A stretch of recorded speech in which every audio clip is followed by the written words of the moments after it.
Hello my dear students, आप सभी का स्वागत है आपके अपने ही परिवार रवीन की पाठशाला पे। जितने भी लोग बिहार शिक्षक की तैयारी कर रहे हैं प्राथमिक विद्यालय के लिए, उनके लिए मैथ्स प्लस रीजनिंग काफी इंपॉर्टेंट है। पूरे 40 अंक निर्धारित है। प्रैक्टिस सेट के अनुसार थोड़ा बहुत आगे पीछे हो सकता है, बहुत कम कम मात्रा रहेगा आगे पीछे होने का। लेकिन अगर आप इतना पढ़ लेते हैं इस बुक से, मेरे द्वारा यदि कंसेप्ट आप सीख लेते हैं, तो गारंटी है कि मैथ रीजनिंग का आपसे एक भी प्रश्न न छूटेगा। तो आपका एग्जाम नजदीक आ गया है तो आप ज्यादा लेट नहीं करें। और ये मत बोलिए कि सर जी आप तो चश्मा पहन के पढ़ा रहे, नहीं, आई फ्लू के कारण कुछ अफेक्टेड है आई, तो लाइट बर्दाश्त ना हो पाता है। तो हम सोचे कि एग्जाम नजदीक आ गया, ज्यादा लेट करने से कुछ नहीं होगा। लगातार आपको प्रैक्टिस हम करा देते हैं। लगातार आप मैथ रीजनिंग का प्रैक्टिस मेरे साथ कीजिए। 100% गारंटी कि मैथ रीजनिंग में आपको कोई नंबर नहीं काट सकता है। इतना आपको कंसेप्ट हम दे देंगे इस बुक के थ्रू। एकदम मस्त बुक है, ठीक है। और इस बुक को आप ले लीजिए, खुद से ही प्रैक्टिस कीजिए, ठीक है। तो चलिए स्टार्ट करते हैं पहला प्रश्न से डियर। और पहला प्रश्न ये रहा आपके सामने। पहला प्रश्न में क्या लिखा गया है कि 10 संख्याओं का औसत 7 है। अगर प्रत्येक संख्या को 12 से गुणा किया जाए तो नई संख्या का औसत मान क्या होगा। तो इजी बात है, आपको सिर्फ ये समझना है कि कोई भी समूह का जो औसत रहेगा, अगर उस सभी समूह के सभी संख्या में हम जितना जोड़ देते हैं, औसत में उतना जोड़ देंगे, वही नया औसत होगा। हम जितना उस समूह के सभी संख्या में से घटाएंगे, औसत भी उतना घट जाएगा। और जितना हम गुना करेंगे, औसत भी उतना गुना बढ़ता है। और जितना से डिवाइड करेंगे सभी संख्या में, उतना डिवाइड हमको औसत में भी करना पड़ेगा। फाइनली मेरा कथन है कि सभी संख्या को हम किससे गुना कर रहे हैं, 12 से। तो सभी संख्या को 12 से गुणा कर रहे हैं, तो उसका जो नया औसत होगा ना, नया औसत वह क्या होगा, पुराना औसत 7 है। और सब में 12 से गुणा किए तो 12 से गुणा कर दीजिए। और बिना कुछ विशेष रूप से एग्जाम्पल लेते हुए आंसर मारिए 84। बोलेगा कि सर जी ऐसे कैसे संभव है, यानी हमको बताइए क्या यह बात सही होगा या गलती होगा। 10 संख्या है, उसका औसत कितना है, 7 है। अब 10 संख्या का औसत 7 है, इसका यह मतलब हुआ कि 200 संख्या का योग जो होगा सम, वह 10 सते 70 होगा।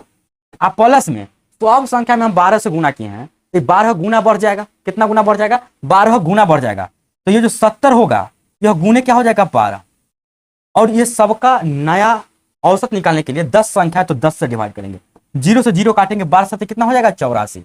यानी कि नया औसत 84। जितना गुना भाग जोड़ घटाव करेंगे हम पुराने का सभी संख्या में, उतना हम औसत में डायरेक्ट कर देंगे, तो यही आपका नया औसत है। तो चलिए बढ़ते हैं अगले प्रश्न की तरफ। और अगला प्रश्न ये रहा आपके सामने। प्रश्न में लिखा गया है, एक पुस्तकालय में रविवार के दिन आने वाले लोगों की औसत संख्या 510 और किसी अन्य दिन में आने वाले लोगों की औसत संख्या 240 है।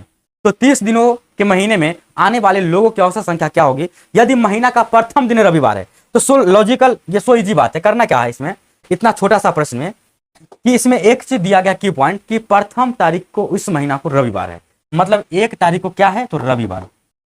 1 को संडे है। तो आप सभी को पता होना चाहिए कि यहाँ पे बोला गया है रविवार के दिन आने वाले लोगों की औसत संख्या कितना, 510। यानी कि संडे को जो आदमी आता है वो आता है 510।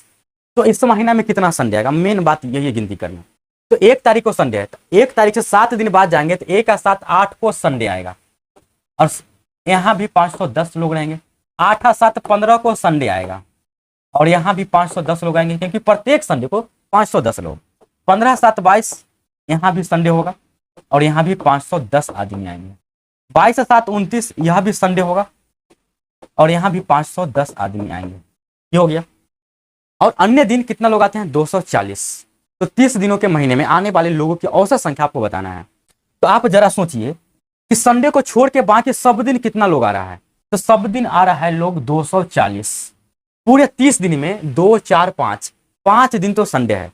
तो 25 दिन जो आदमी आएगा वह कितना की संख्या में आएगा, 240 की संख्या में आएगा। अब प्लस 5 दिन जो आदमी आएगा वह 510 की संख्या में आएगा।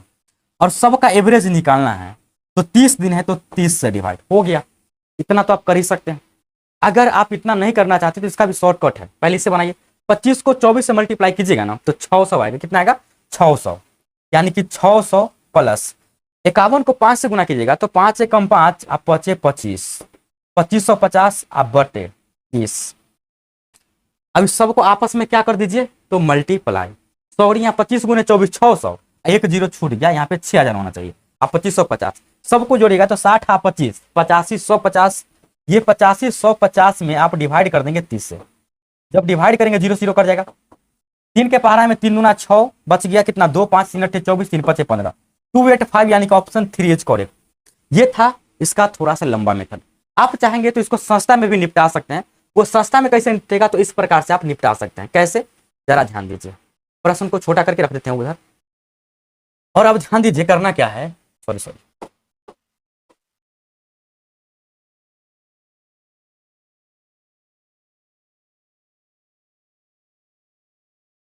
देखिए करना क्या है, अगर इसको हम शॉर्टकट में बनाना चाहेंगे तो 25 दिन, दिन कितना है 25, दिन कितना है 25, कितना आदमी आ रहा है 240, दिन कितना है 5, कितना आदमी आ रहा है 510। करना क्या है कि मिनिमम सबके पास 240 तो होगा नहीं, तो 240 मिनिमम हो गया, प्लस यह जो 240 से कितना अधिक है, तो यह जो है 240 से यह 170 नहीं 270 अधिक है, घटाएंगे तो 270 अधिक है। और 270 कितने लोगों के पास है सपोज दैट, या कितना दिन में है, 5 दिन में एक्स्ट्रा है, और यह बटेगा तो सब में बटेगा, 30 में बटेगा, 30 नमा ये कर देंगे 9 5 45, यानी कि 240 प्लस 45 जोड़ेंगे तो भी 285 ही आएगा। ऐसे इसको आप सस्ता में निपटा सकते हैं। बस चलिए बढ़ते हैं अगले प्रश्न की तरफ डियर, और अगला प्रश्न ये रहा आपके सामने। क्या लिखा गया है प्रश्न में, तो प्रश्न में लिखा गया है यदि कुल आमों में 20% आम सड़े हुए हैं और अगर सड़े हुए आमों की संख्या 35 है तो कुल आमों की संख्या बताना है। तो अगर परसेंट में देखें तो 20% सड़ा हुआ है, लेकिन रियल में 35 आम सड़ा हुआ है, ये बात है।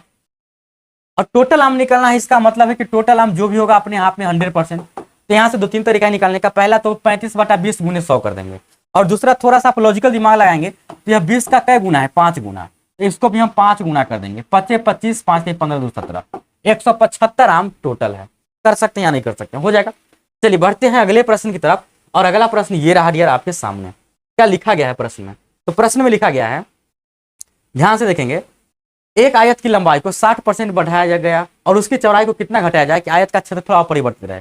जब क्षेत्रफल जब भी बोले कि अपरिवर्तित रहे तो करने का एक ही तरीका है, बहुत मस्त तरीका, इनिशियल और फाइनल लिखिए। लेंथ कितना 60% बढ़ा रहे हैं, 60% बढ़ा रहे हैं, यानी कि 100 से 160 हो जाएगा। ब्रेथ के बारे में कोई पता नहीं है, लेकिन यह दिया गया है कि जो एरिया है ना, लेंथ गुने ब्रेथ, यह हमेशा समान रहना चाहिए। क्या रहना चाहिए, समान, समान। तो जब एरिया समान रहता है तो लेंथ के जस्ट अपोजिट ब्रेथ होता है, या ब्रेथ के जस्ट अपोजिट लेंथ होता है, यानी 160 से यह कितना जाएगा 100। तो ब्रेथ में कितना की कमी करना पड़ा, 160 से यह यदि 100 हो गया तो 60 की कमी किस पे, तो 160 पे। परसेंट में बदलना है तो 100 से गुना ना, ये इतना काम तो आप कर ही लेंगे।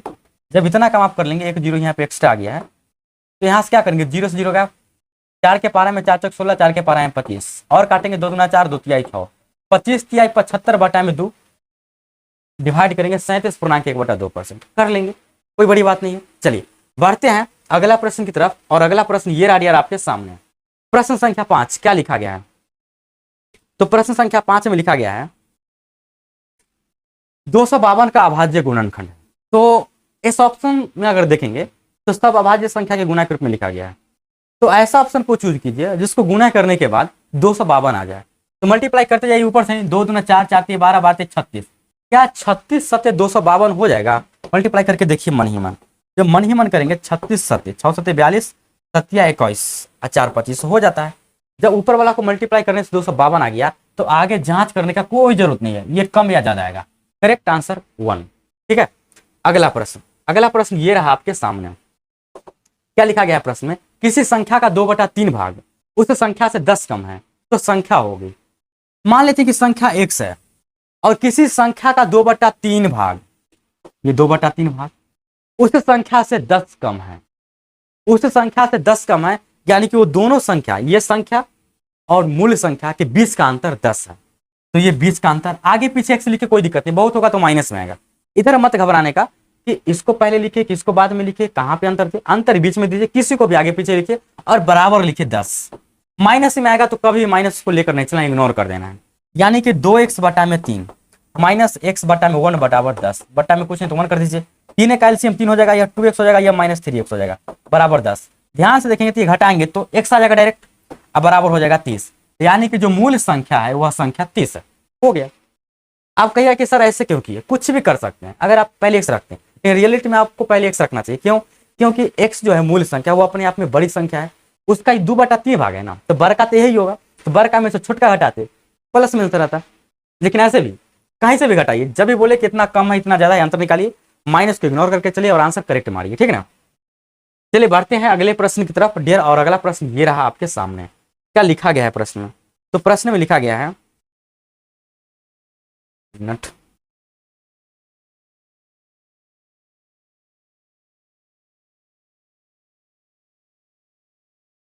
अब देखिए प्रश्न संख्या 7। प्रश्न संख्या 7 में लिखा गया है, एक फल विक्रेता के पास कुछ सेब है, 40% सेब बिक्री करने के बाद उसके पास 420 सेब है।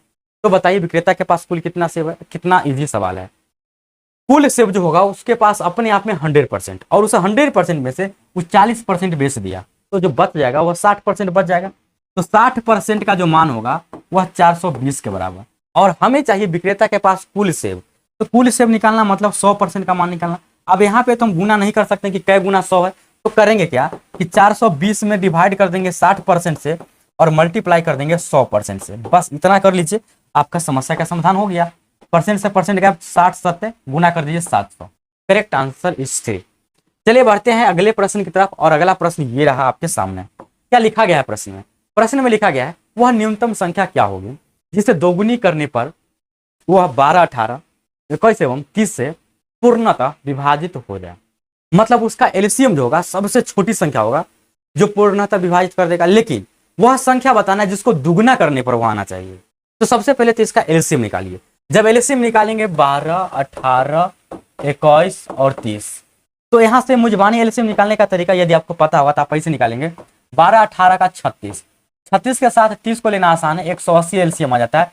अब 180 और 21 का एलसीएम निकालेंगे, तो 180, 21 का एलसीएम जब निकालिएगा 3 से लगाइएगा 60 बार में, ये 7 बार में। अब यह नहीं लगेगा तो 3 गुने 60 गुने 7 हो जाएगा, यानी कि 180 गुने 7 कितना हो जाएगा? 1260। मतलब 1260 सबसे छोटी संख्या है जो 12, 18, 21, 30 से भाग लग जाएगा। लेकिन यह जो संख्या आना चाहिए किसी संख्या का दोगुनी करके आना चाहिए। तो सोचिए कि किस संख्या को दोगुनी करेंगे तो 1260 आएगा। इसका मतलब हुआ कि इसमें हम 2 से डिवाइड कर देंगे तो 630, मतलब 630 को हम दोगुना करेंगे तो 1260, और ये संख्या ये सबसे भाग लग जाएगा। तो सबसे न्यूनतम संख्या हो जाएगा 630। उम्मीद है समझ में आ गया होगा, कोई दिक्कत ना होगा।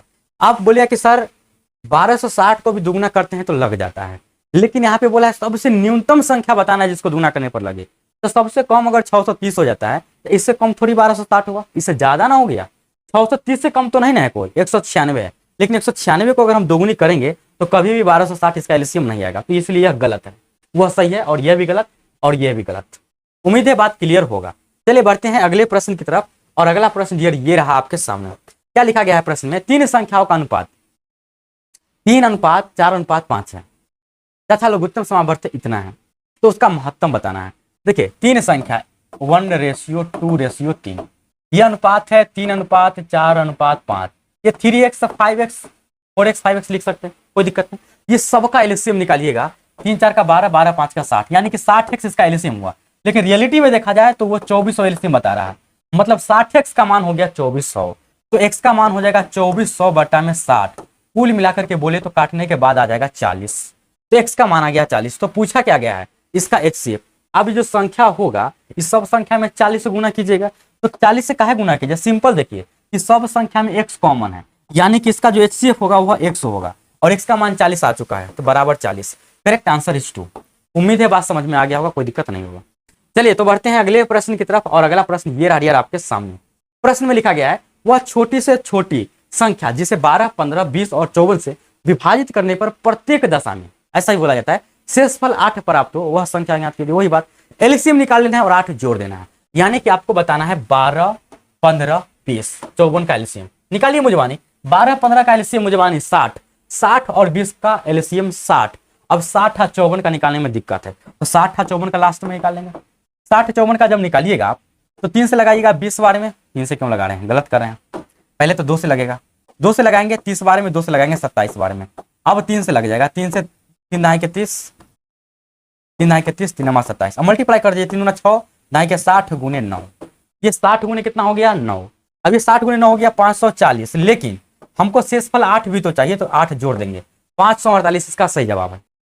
अब देखिए डियर अगला प्रश्न। अगला प्रश्न लिखा गया है, एक टंकी का 1/3 भाग 80 लीटर पानी रखता है, उस टंकी के आधे भाग में पानी की मात्रा क्या होगी?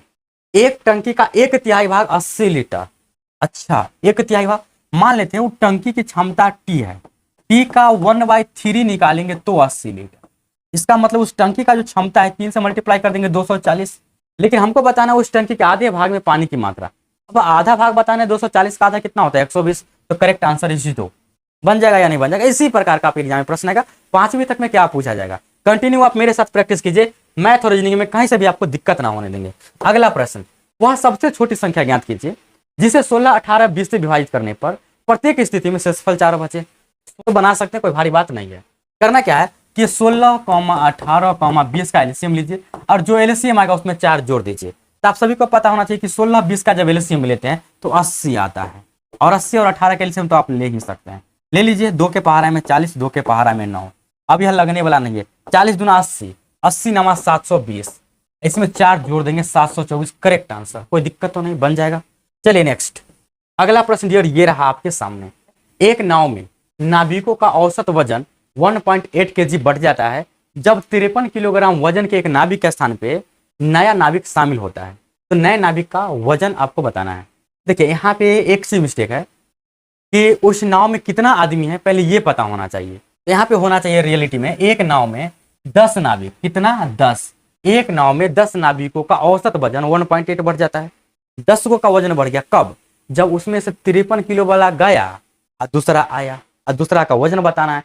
तो वजन एवरेज तब नहीं बढ़ता है अगर 53 किलो वाला गया और 53 किलो वाला आ जाता, तो वजन में कोई वृद्धि नहीं एवरेज में। लेकिन जो आया होगा वह 53 किलो से ज्यादा का रहा होगा, तो नया आदमी का जो वजन रहा होगा 53 किलो से ज्यादा, 53 प्लस, सब में वजन 1.8 kg बढ़ा देता है। तो सब में बढ़ाया था 1.8 kg। कुल मिला के नाविकों की संख्या 10 है, यानी कि 10 में वो बढ़ा देगा, मतलब मिनिमम 53 प्लस, इसको मल्टीप्लाई करेंगे 18 और ये जोड़ेंगे तो 53, 8, 62, 10, 72, मतलब जो नए का आया था मोटू उसका वजन था 72, सॉरी ये गलती कर दी जोड़ने में, 71 kg। Correct answer is 4। उम्मीद है बात समझ में आ गया होगा। कहीं भी जितना जाता है उतना ही आएगा, तो एवरेज में कोई प्रभाव नहीं। अगर एवरेज बढ़ रहा है तो आने वाला व्यक्ति पुराना का एवरेज से ज्यादा होगा, जितना लेकर आएगा उसमें गुणा कर देंगे पूरे आदमी की संख्या से और जोड़ दीजिए, ठीक ना। चलिए बढ़ते हैं अगले प्रश्न की तरफ, और अगला प्रश्न ये रहा आपके सामने। एक चुनाव में 84% मत पाने वाला उम्मीदवार 476 मतों से जीत जाता है।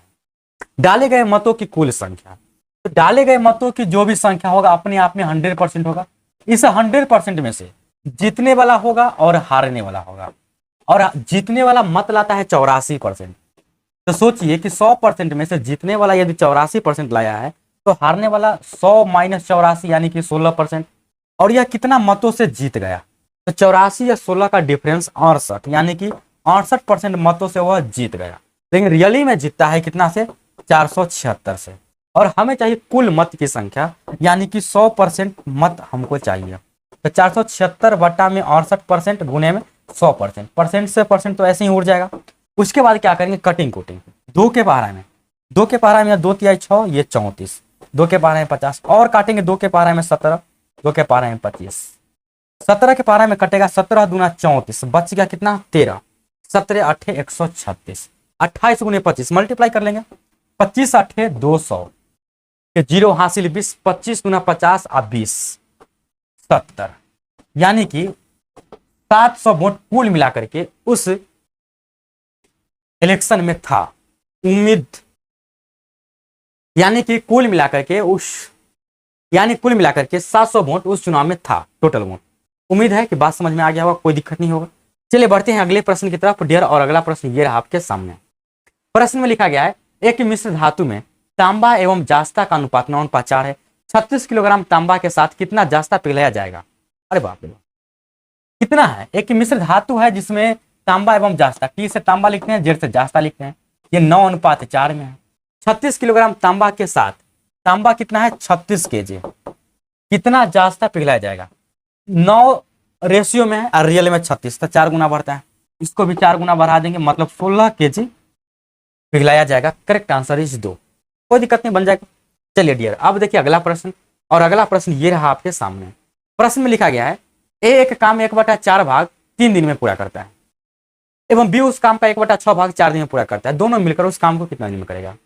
देखिए 1/4 भाग करेगा तो अब 3 दिन, 1/4 भाग करेगा तो अब 3 दिन।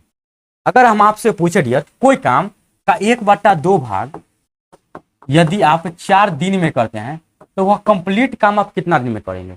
1/2 भाग का होने का मतलब कि आधा काम यदि आप 4 दिन में करते हैं तो पूरा काम कितना दिन में होगा? 8 दिन में। ये 8 आएगा कैसे? तो ई वाला 2 को काट के इधर गुना कर दीजिए, मतलब आप वह काम को कंप्लीट 8 दिन में कर देंगे।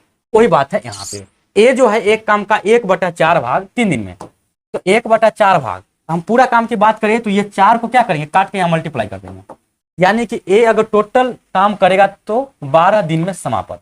बी अगर उसी काम को करेगा तो 1/6 भाग को 4 दिन में करता है, 6 को इधर काट के इधर मल्टीप्लाई, 24 दिन में करेगा, मतलब बी करेगा 24 दिन में। अब दोनों मिल जाएगा तो काम कितना दिन में होगा यही बताना है। यहाँ से तो आपसे बन जाएगा, बहुत सारा तरीका है बनाने का।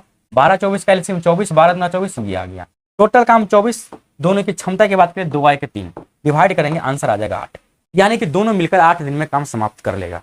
उम्मीद है कि बात समझ में आ गया होगा। और अगला प्रश्न ये रहा आपके सामने, 150 मीटर लंबी ट्रेन जो 60 किलोमीटर प्रति घंटा की चाल से गतिमान है, स्टेशन पर खड़े व्यक्ति को कितने समय में पार करेगा? तो कोई भी ट्रेन स्टेशन पर खड़ा व्यक्ति, स्टेशन पर खड़ा खंभा या पोल, बिजली खंभा, ये सब को जो क्रॉस करता है ट्रेन, मतलब ट्रेन अपने आप की दूरी को क्रॉस करता है, इसका दूरी कुछ नहीं माना जाता, नगण्य रहता है। तो समय बताना है, क्रॉसिंग टाइम। तो सभी को पता होना चाहिए कि समय बराबर होता है दूरी बटा में चाल। दूरी कितना तय करेगा? तो ट्रेन की जितना लंबाई उतना ही दूरी तय करेगा, 150 मीटर। उसके बाद डिवाइड कर देंगे चाल से, चाल है 60 की स्पीड, और यह किलोमीटर प्रति घंटा में तो 5/18 से मल्टीप्लाई कर देंगे ताकि यह मीटर प्रति सेकेंड में बदल जाएगा। 6 के पारा में 3, 6 के पारा में 10। अब ये क्या हो जाएगा कि 150 गुने ये 10/50/3 है, तो उल्टा हो जाएगा 3/50। 50 के पारा में 3, 3 तिहाई 9 सेकेंड, यानी कि क्रॉसिंग टाइम रहेगा 9 सेकेंड का। उम्मीद है बात समझ में आ गया होगा। अब चलिए डियर अगले प्रश्न की तरफ, और अगला प्रश्न ये रहा आपके सामने, प्रश्न संख्या 8। प्रश्न संख्या 8 में क्या लिखा गया है? यदि एक वर्ग एक आयत का परिमाप समान हो तो उनके क्षेत्रफल क्रमशः ए एवं बी के बीच का संबंध क्या होगा? कुछ नहीं करना है, एक वर्ग बनाना है और एक आयत बनाना है, ठीक ना। तो मान लीजिए कि यह एक वर्ग है, ठीक है, और यह एक आयत है, ये दोनों का परिमाप क्या है? समान है। तो हम ऐसा करते हैं कि इसका हम लंबाई 5 और ये 3 मान लेते हैं। तो यहाँ पे जो परिमाप होगा इसका कितना हो जाएगा? 5 और 3 8, 5 13 3 16, तो यहाँ पे परिमाप हो जाएगा 16। तो इसका भी परिमाप होना चाहिए 16। तो आप सभी को पता है कि इसका भी अगर परिमाप 16 होगा तो चारों भुजाओं का योगफल इसका जोड़ के होगा। आज ये वर्ग है तो इसका चारों भुजा का योगफल क्या होगा? सॉरी, ये वर्ग है तो इसका चारों भुजा आपस में समान होगा। तो 16 पुराने के लिए ये 4 4 4 हम दे सकते हैं। तो 16 परिमाप इसका भी, 16 परिमाप इसका भी, कुछ भी मान सकते हैं आप। तो पूछा है कि उनके क्षेत्रफल में क्या संबंध है? तो उनके क्षेत्रफल क्रमशः, पहले वर्ग की बात क्या है फिर आयत का, तो मतलब ए इसके लिए और बी इसके लिए, ठीक है, ए स्क्वायर बी एस, ठीक ना, ए इसके लिए बी इसके लिए। तो पूछा है कि उनके क्षेत्रफल क्रमशः ए एवं बी है, तो इसका क्षेत्रफल की बात करें तो ए बराबर 16 हो जाएगा, और इसका क्षेत्रफल बी है तो इसका क्षेत्रफल की बात करें तो 5 3 15 हो जाएगा। तो यहाँ पे देखेंगे तो वर्ग जीत गया, वर्ग बड़ा है, मतलब ए ग्रेटर देन होगा बी से, जहां पे भी होगा करेक्ट आंसर होगा ऑप्शन ए। उम्मीद है बात समझ में आ गया होगा। चलिए डियर अब देखते हैं प्रश्न संख्या 19। प्रश्न संख्या 19 में क्या दिया गया है? निम्नलिखित आकृति में x का मान ज्ञात कीजिए, मतलब ये सब x का मान बताना है आपको। सो इजी बात है, करना क्या देखिए, आप सभी को पता होना चाहिए डियर कि त्रिभुज के तीनों कोणों का योग 180 डिग्री, कितना? 180 डिग्री, मतलब ये सभी को आपस में जोड़ेंगे तो 180 डिग्री आना चाहिए। तो x x 3x कुल मिलाकर कितना हो गया? 5x। तो 5x प्लस 5 माइनस 5 गायब, और ये -5 बराबर कितना? 180। तो 5x बराबर हो जाएगा 185, यानी कि x बराबर 5 3 15, 5 3 15, 3 और 5 5 7 35, x का मान आ गया 37। तो अब कुछ करना ही नहीं है, x का मान बताना था, ये 37 आ गया। आगे इसको निकालने की कोई जरूरत नहीं है, सिर्फ फंसाने के लिए दिया गया। चलिए बढ़ते हैं अगले प्रश्न की तरफ, और अगला प्रश्न प्रश्न संख्या 20 ये रहा आपके सामने। क्या लिखा गया है कि इतना बराबर हुआ? उम्मीद है कि ये तो आप बना लेंगे। 6 36 25 41/6, 6 36 25 नहीं सॉरी 6 36 और 5 41/6 गुने 5 3 15 1 16/3 प्लस में 6 36 5 41/6 गुने 3 3 9 2 11/3। इतना तो आप कर ही सकते हैं कटिंग कुटिंग। अब हमें नहीं लग रहा है कि आपसे ये प्रश्न बनेगा। नहीं, क्यों नहीं बनेगा? क्योंकि नीचे अगर देखिएगा तो एलसीएम सेम है, नीचे एलसीएम सेम है, नहीं तो आप काट भी लीजिए। 2 के पहाड़ा में 8, 2 के पहाड़ा में 3, 2 के पहाड़ा में तो अब कटेगा नहीं। अच्छा देखिए, यहाँ पे काट दिया और यहाँ पे नहीं कट रहा है, तो ये गलत काम नहीं करेंगे। गलत इसलिए हो जाएगा क्योंकि नहीं काटेंगे तो अच्छा रहेगा। 36 18 यहाँ भी एलसीएम, 36 18 यहाँ भी एलसीएम, तो 18 18 का एलसीएम मन ही मन 18। 41 गुने 16, 41 गुने 11 मल्टीप्लाई करके आपस में जोड़ेंगे। इससे बेटर है कि आप 41 गुने में 16 और 11 27, ये कर लीजिए। अब काट लीजिए, 9 दूना 18, 9 तिया 27। 41 के पहाड़ा 3 बार पढ़िए और डिवाइड कर दीजिए 2 से। अब 41 गुने 3 करेंगे तो 123 आएगा, डिवाइड करेंगे 2 से तो दशमलव में आंसर आना चाहिए 123 बटा 2, यानी कि 123 का आधा कितना आता है 61.5, करेक्ट आंसर। उम्मीद है बना लेंगे, कोई दिक्कत नहीं होगा। चलिए तो बढ़ते हैं अगले प्रश्न की तरफ, और अगला प्रश्न ये रहा आपके सामने। 30 प्लस 3.0 प्लस 0.3 प्लस 0.33 प्लस 0.333, यानी कि 30 आ 3 33 दशमलव आना चाहिए कुछ कुछ, यहाँ सब में 33 दशमलव कुछ कुछ है, लेकिन कैसे करेंगे ताकि यह करेक्ट आंसर दे पाएगा। तो इसके लिए जो आपको करना पड़ेगा ना, इस प्रकार से जोड़ लीजिए। 30 आ 3 33 तो करेक्ट हो गया, दशमलव 000 दीजिए, दशमलव वाला को जोड़िए 0.3 0.33 और 0.333, जो खाली स्थान बचेगा वहां पे 0 बैठा दीजिए, जोड़ दीजिए सबको। 3 3 आ 3 6, 3 आ 3 6 3 9, 3 और 3, ये आ गया। कहाँ पे दिया गया है, तो दिया गया ऑप्शन 1 में। तो जोड़ घटाव का काम तो खुद से आप कर लेंगे। चलिए बढ़ते हैं अगले प्रश्न की तरफ, और अगला प्रश्न ये रहा आपके सामने। 4 आदमी अथवा 6 औरत एक कार्य को 16 दिन में कर सकते हैं। यही कार्य 2 आदमी तथा 9 औरत मिलकर कितने दिनों में कर सकेंगे। सो इजी प्रश्न, कैसे बनाएंगे देखिए। यहाँ जो अथवा दिया है, अथवा का मतलब है या, मतलब कि 4 आदमी या 6 औरत काम करेगा तो काम 16 दिन में समाप्त होगा। इसका मतलब हुआ कि 4 आदमी का जो क्षमता होगा 6 औरत के क्षमता के बराबर होगा, तभी तो ये 16 दिन में दोनों आपस में काम करता है। अब 16 दिन काम करने के लिए समय निर्धारित है, 4 आदमी मिलकर कर देगा, उन्हें 6 औरत मिलकर करेगा। इसका मतलब है कि 4 आदमी का जो क्षमता है कार्य करने का वो 6 औरत के बराबर है। तो यहाँ से इफिशियंसी आप निकाल लेंगे, तो 4 मैन का जो इफिशियंसी है 6 वुमेन की इफिशियंसी के बराबर। तो यहाँ से M अनुपात W लिखेंगे। 4 6 नजर आ रहा है, 6 4 लिखिए, काट दीजिए, 2 तिया 2 दूना ये। अब क्या होता है कि 4 आदमी मिलेगा तो ये 16 दिन समय लेगा, 6 औरत मिलेगा तो ये 16 दिन का समय लेगा। तो टोटल वर्क निकालने के लिए करना क्या है, तो 4 आदमी काम कर रहा है तो 4 मैन कितना दिन में, 16 दिन में, ये भी समाप्त करता है, या 6 औरत 16 दिन में, ये भी समाप्त करेगा। तो 4 गुने M का 3 है गुने 16, 4 तिहाई 12 गुने 16 हो गया टोटल वर्क। अब ये टोटल वर्क को कौन कौन करता है, ये टोटल वर्क करेगा यही कार्य 2 आदमी प्लस में, तथा मतलब प्लस 9 औरत मिलकर कितना दिन में करेगा। तो ये क्षमता इसका निकाल लीजिए। 2 आदमी, एक का क्षमता 3, तो 2 तिहाई 6, 9 औरत तो 9 गुने 2, यानी कि 9 दूना 18, 18 6 24 इसका क्षमता हो गया। टोटल काम है 12 गुने 16, यानी कि डे बराबर काम बटे में क्षमता, 12 दूना 24, 2 अठे 16, काटने पर 8 दिन आ जाएगा।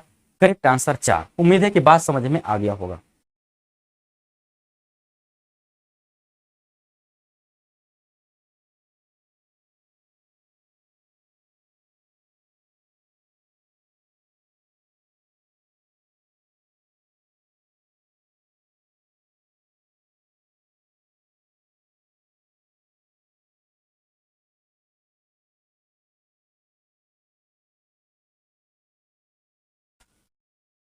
अब देखिए डियर अगला प्रश्न, और अगला प्रश्न ये रहा आपके सामने।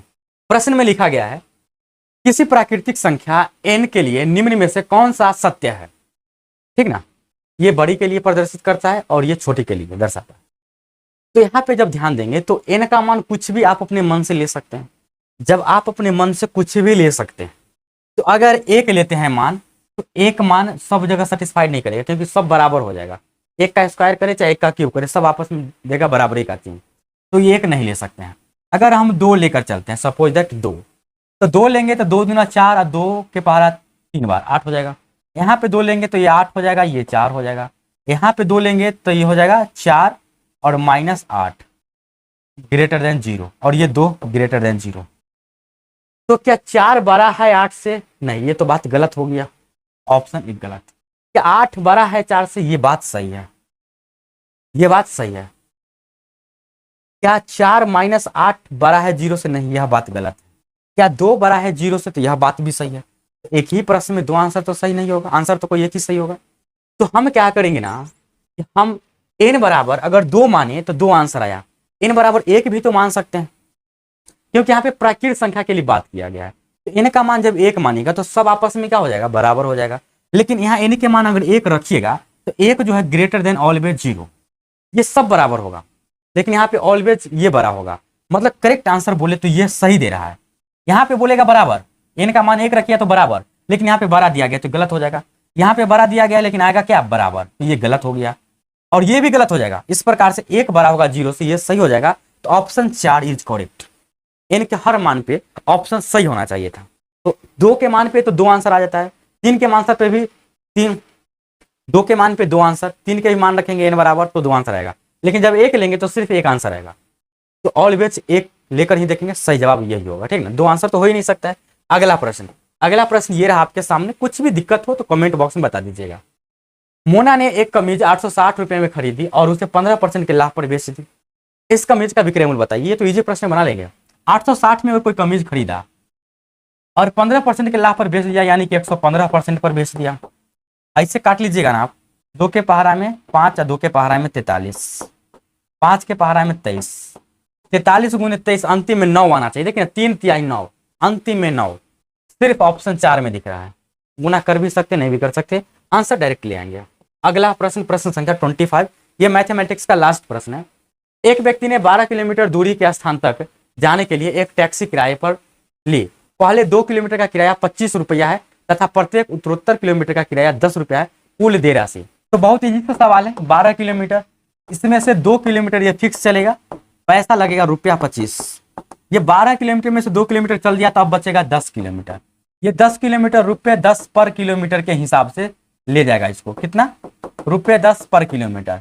तो टोटल यहाँ पे 25 और यहाँ पे टोटल की बात करें तो 10 किलोमीटर जाना है, 10 रुपए के हिसाब से 100 रुपया यहाँ पे लगेगा।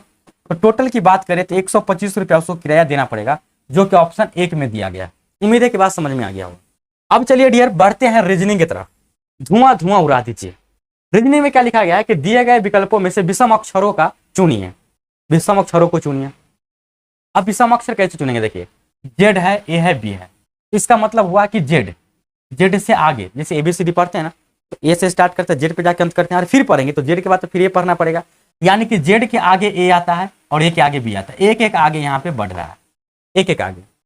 वाई के आगे जेड आता है, जेड के आगे ए आता है, यहाँ भी एक एक बढ़ रहा है। पी के आगे क्यू आता है, क्यू के आगे आर आता है, यहाँ भी एक एक बढ़ रहा है।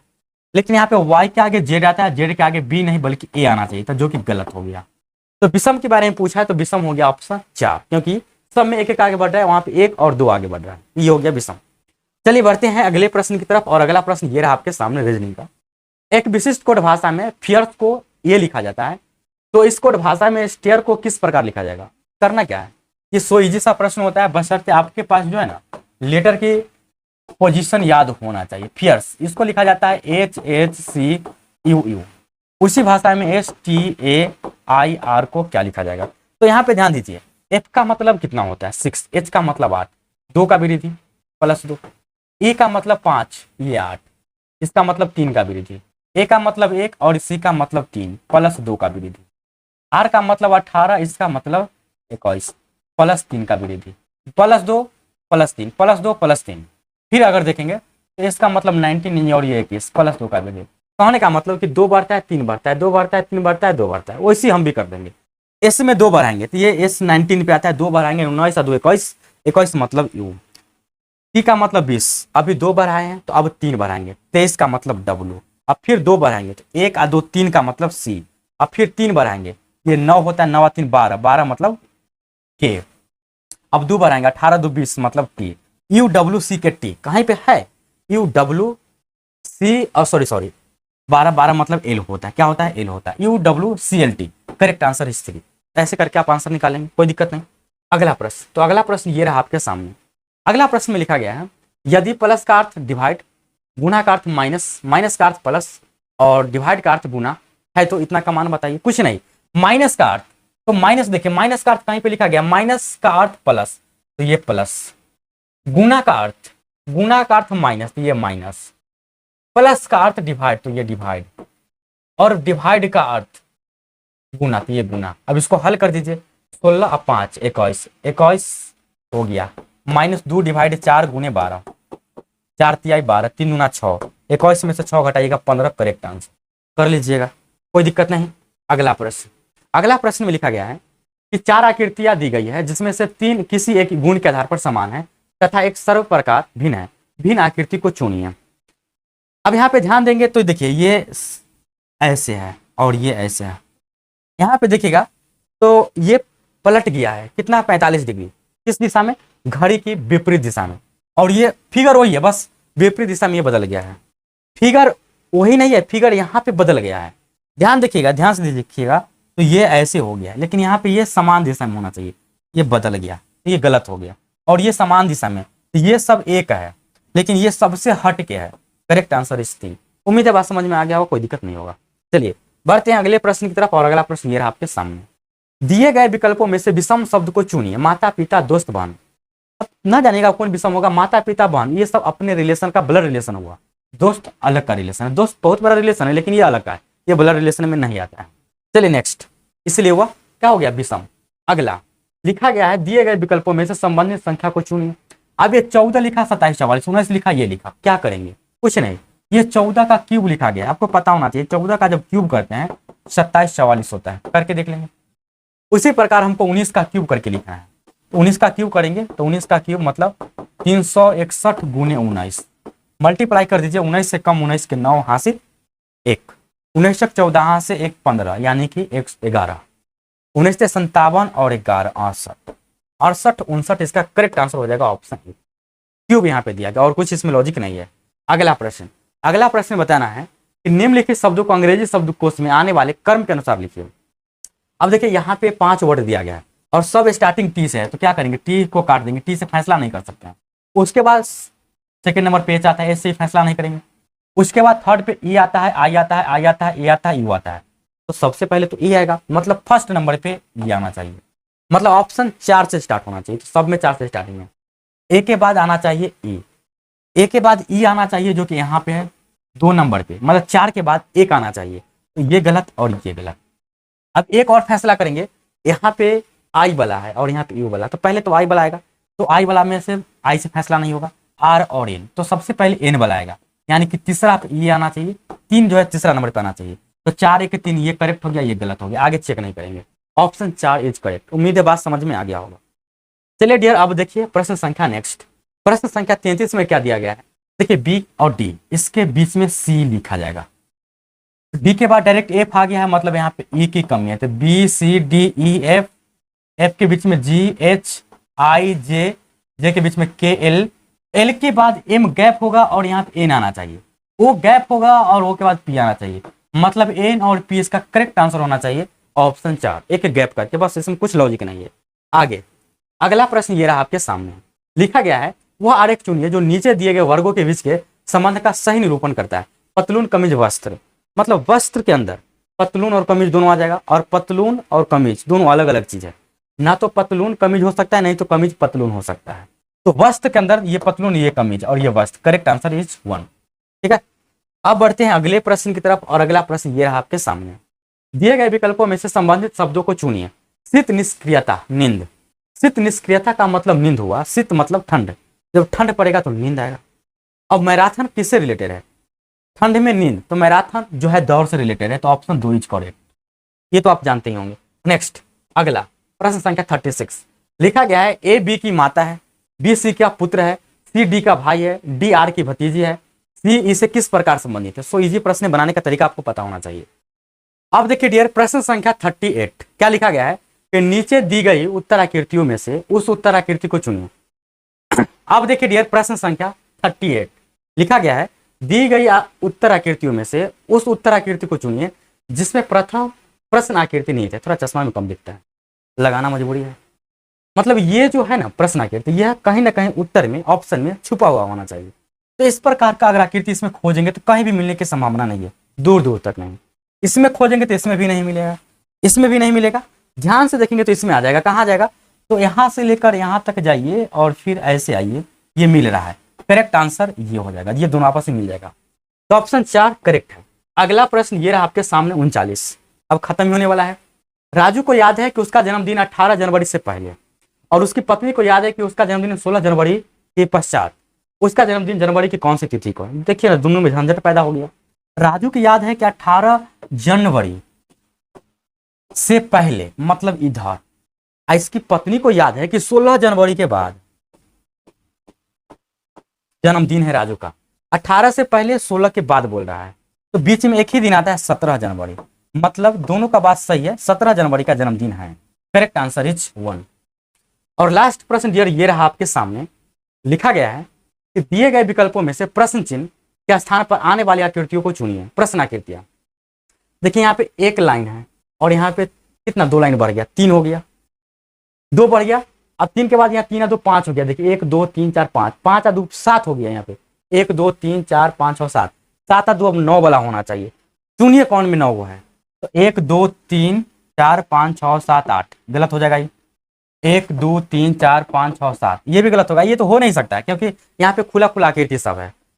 1 2 3 4 5 6 7 8 ये भी गलत हो गया। ऑप्शन 4 ही बचता है, इसमें गिनती कीजिएगा 9 को आ जाएगा। 1 2 3 4 5 6 7 8 9। Correct answer is 4। डियर उम्मीद है कि समझ में आ गया होगा और बढ़िया से लगातार मेरे साथ यदि प्रैक्टिस करेंगे, गारंटी कि आप 40 नंबर लूट के ले जाइए यहाँ से। और आपका एग्जाम इतना हेल्प मिलेगा ना मैथ रीजनिंग से, यहाँ से कंसेप्ट क्लियर होगा। फिर आप बोलिएगा कि हाँ किसी से पढ़े जो मेरा एक भी प्रश्न ना छूटा और बेहतर तरीका से बन गया। तो ज़्यादा इधर उधर ना भटके, लगातार मेरे साथ प्रैक्टिस करें, दोस्तों के साथ शेयर करें। सेशन बढ़िया लगा तो लाइक कीजिए और नए हैं तो चैनल पर सब्सक्राइब कीजिए। देख क्या रहे हैं। तो चलिए मिलते हैं आपसे हम नेक्स्ट क्लास में मैथ के रीजनिंग। तो चलिए मिलते हैं आपसे हम नेक्स्ट क्लास में, तब तक के लिए धन्यवाद।